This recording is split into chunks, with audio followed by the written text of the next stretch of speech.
Hello students, আশা করি তোমরা সকলেই খুব ভালো আছো। জ্ঞানজ্যোতি কোচিং সেন্টারের পক্ষ থেকে তোমাদের সবাইকে আরও একবার স্বাগত। আমি মীরা ম্যাম। আমি আজকে আবার তোমাদের সেমিস্টার থেকে বাংলা সাবজেক্ট থেকে আবার একটি নতুন টপিক নিয়ে চলে এসেছি। আজকে আমি তোমাদের সঙ্গে যেটি আলোচনা করব সেটা হচ্ছে মালাধর বসু বাদে ভাগবতের অন্যান্য অনুবাদকদের নাম এবং তাদের সৃষ্টি সম্পর্কে আলোচনা করব। ঠিক আছে, যে ভাগবত মালাধর বসু যিনি ছিলেন তিনি বাদে আরো তিনজনের নাম নিয়ে আমি আলোচনা করব, সেটা আমি এখানে লিখেছি। আলোচনাটি শুরু করার আগে তোমাদের ছোট্ট করে একটা ইনফরমেশন দিয়ে দিই। দেখো, বোর্ডের কর্নারে তোমরা দুটো নাম্বার দেখতে পাচ্ছ। এটা হচ্ছে আমাদের জ্ঞানজ্যোতি কোচিং সেন্টারের হেল্পলাইন নাম্বার। এখানে তোমাদের অনলাইনে ক্লাস করানো হয় এবং তার সঙ্গে তোমাদের নোটসও দেওয়া হয়। তোমরা যদি অনলাইন ক্লাসে যুক্ত হতে চাও এবং নোটস পেতে চাও তাহলে অবশ্যই নাম্বার দুটির সঙ্গে যোগাযোগ করো। তাহলে আমি আমার আজকে টপিকটি শুরু করছি। প্রথমেই বললাম, আজকে আমি তোমাদের সঙ্গে যেটি আলোচনা করব সেটা হচ্ছে মালাধর বসু যিনি আছেন, যিনি ভাগবত লিখেছেন, তিনি বাদে আরো যে অন্যান্য অনুবাদক যে কবিরা আছে তাদের কবিদের নাম এবং তাদের সৃষ্টি সম্পর্কে আমি একটু আলোচনা করব। দেখো, তিনটা কবির নাম আমি বলেছি।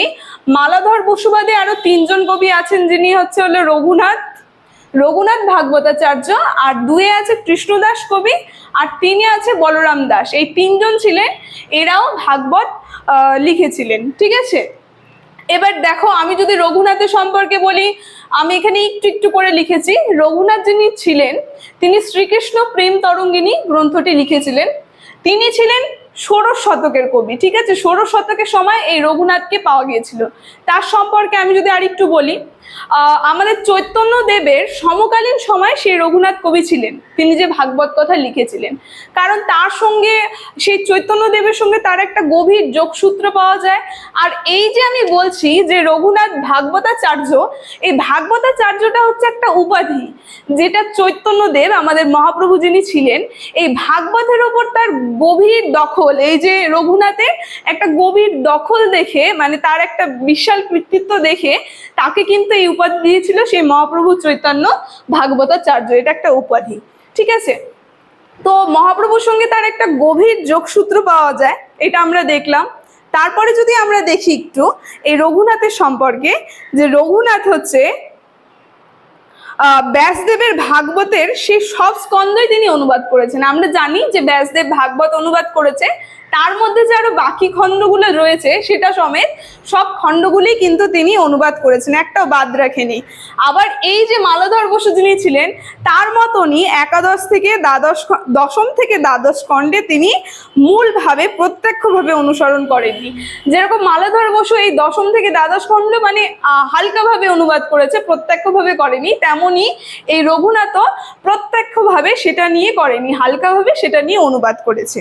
তো তাই মালাধর বসুর সঙ্গে এই রঘুনাথের নামটি সংমিশ্রণে বলা হয় যে ভাগবতের অনুবাদক বা প্রচারক তারা ভাগবত লিখেছিলেন।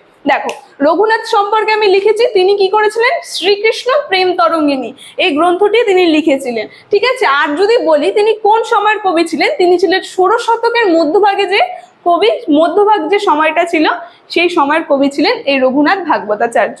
এখন দেখো, আমরা 2 নম্বরে চলে যাই। 2 নম্বর কবির কথা যেটা বললাম, শ্রী কৃষ্ণদাস কবি। কবির নাম হচ্ছে কৃষ্ণদাস, যিনি তার যে গ্রন্থটা তিনি লিখেছিলেন ভাগবতের গ্রন্থ, সেটার নাম দেখো আমি লিখেছি শ্রীকৃষ্ণ বিলাস।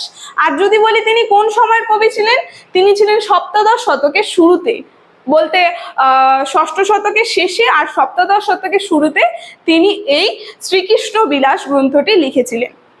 আর তার সম্পর্কে আমরা একটু জেনে নিই। শ্রীকৃষ্ণ কবি তিনি কি কি করেছিলেন। তিনি ছিলেন শ্রীকৃষ্ণ বিলাস গ্রন্থের রচয়িতা। তার সঙ্গে তার আরো কয়েকটি পরিচয় হলো, তিনি মহাভাগবত, যে হচ্ছে কাশিরাম দাসের বড় ভাই।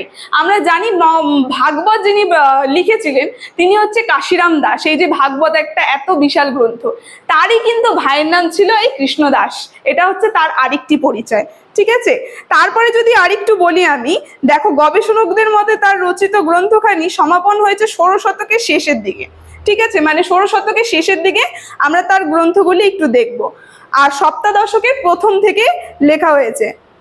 তারপরে তার গ্রন্থে যেগুলো পড়েনি সেগুলি হচ্ছে দান লীলা, ঠিক আছে, নৌকা লীলা, এই প্রসঙ্গগুলি কিন্তু তিনি বাদ দিয়ে দিয়েছেন। এই ভাগবতের অনুবাদ করেছেন যে এই দুটি লীলা, নৌকা লীলা আর হচ্ছে আরেকটা দেখলাম সেটা হচ্ছে দান লীলা। এই দুটো লীলা কিন্তু তিনি সে ভাগবতের মধ্যে আলোচনা করেননি। এবার দেখো, এবার আমরা চলে যাই 3 নম্বর যে বললাম বলরাম দাস কবি, যিনি ভাগবত লিখেছিলেন। তার যে গ্রন্থটা ভাগবত, যে গ্রন্থটায় তিনি নাম দিয়েছিলেন সেটা হচ্ছে কৃষ্ণ লীলামৃত, বলতে শ্রীকৃষ্ণের লীলা সম্পর্কে তিনি লিখেছিলেন। ঠিক আছে, আমরা যদি আরেকটু দেখে নিই, দেখো বলেছে যে ভাগবতীয় অনুবাদকের ধারায় বলরাম দাসের আরেকটি প্রত্যক্ষ নাম। এই যে ভাগবত প্রচার করেছেন এই বলরাম দাসও কিন্তু একজন বিখ্যাত কবি ছিলেন, যিনি ভাগবত লিখেছিলেন। তার এই কৃষ্ণ লীলামৃত এই কাব্যটি কিন্তু বিশেষভাবে প্রচার হয়েছিল। ঠিক আছে, আর তার গ্রন্থের নাম হচ্ছে কৃষ্ণ লীলামৃত, আমরা যেটা দেখলাম। আর শ্রীকৃষ্ণের মাহাত্ম্য কথা প্রচার করার জন্য তিনি কি করেছিলেন, এই অনুবাদ গ্রন্থের রচনার পিছনে ভাগবতের পাশাপাশি ব্রহ্মবৈবর্ত পুরাণও কিছুটা অনুসন্ধান করেছিলেন। বলতে এখানে শ্রীকৃষ্ণ লীলা বলতে আমরা বুঝতে পারছি কৃষ্ণের লীলা সম্পর্কে বলেছে। এই কৃষ্ণ লীলার সঙ্গে তিনি কিন্তু আরো কিছু কিছু জুড়ে দিয়েছিলেন, সেটা হচ্ছে ব্রহ্মবৈবর্ত পুরাণে যে কথাগুলি আছে সেই কথাগুলি কিন্তু এই গ্রন্থের সঙ্গে তিনি জুড়ে দিয়েছিলেন। তো এই যে মালাধর বসুবাদে আমি 3টি কবি, একটা হচ্ছে রঘুনাথ ভাগবতাচার্য, কৃষ্ণদাস কবি আর বলরাম দাস, এই 3টি কবির সঙ্গে আলোচনাটি আমি আজকে এখানে এতটুকুনি শেষ করলাম। ভিডিওটি যদি তোমাদের ভালো লেগে থাকে অবশ্যই like, comment, share and subscribe করো। Thank you.